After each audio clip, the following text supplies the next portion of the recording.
Sometimes, the things we fear as children turn out to be real and far more terrifying than we ever imagined.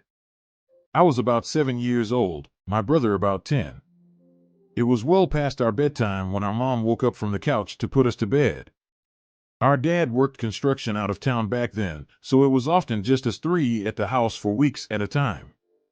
My brother and mom both had a habit of waking up in the middle of the night to use the bathroom. I only knew this because I was always a light sleeper and they just couldn't help flushing with the door wide open. But that night, my brother stopped on his way to his room and came back towards the bathroom. "I'm gonna try to pee before I go to bed," he said. "The past few nights, I've been too afraid to walk to the bathroom. I keep seeing a man wearing stripes at the end of the hallway."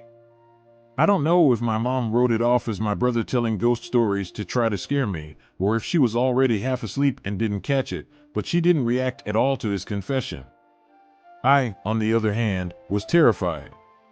The fear of seeing a ghostly figure at the end of the hallway, or through the windows, was why I started running from the stairs to my bedroom every night. Years later, when I was about 18, my mom and I were having a conversation in her car about a dog we had for a short time when I was little. We were sharing stories about Max's tendency to destroy my shoes and other unruly behaviors when my mom suddenly blurted out, "Do you remember that time I opened the front door for the cops and Max ran inside to the kitchen and started tearing open that big bag of dog food we had?" This really caught me by surprise, because in all the years I lived in that house, we'd never once called the cops. We were a gun-owning family in a quiet, rural WV neighborhood, after all. I asked her what she was talking about, and she looked equally surprised, as if she'd just revealed something by accident. "Oh, that's right. I never told you because you were too young at the time. One night, I woke up hearing noises outside my window, and when I looked, I saw a man staring into my bedroom." She went on to describe how turning on the lights made him take off running, and how she grabbed my dad's pistol before calling the cops.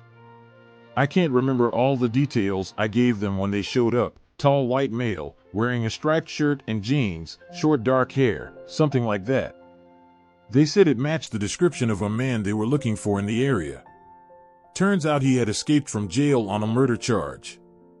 Now, I know it sounds obvious hearing those two stories back to back, but it wasn't until a few years ago, in my mid-20s, that I pieced together that my brother had unknowingly warned us about a murderer who spent multiple nights casing our home.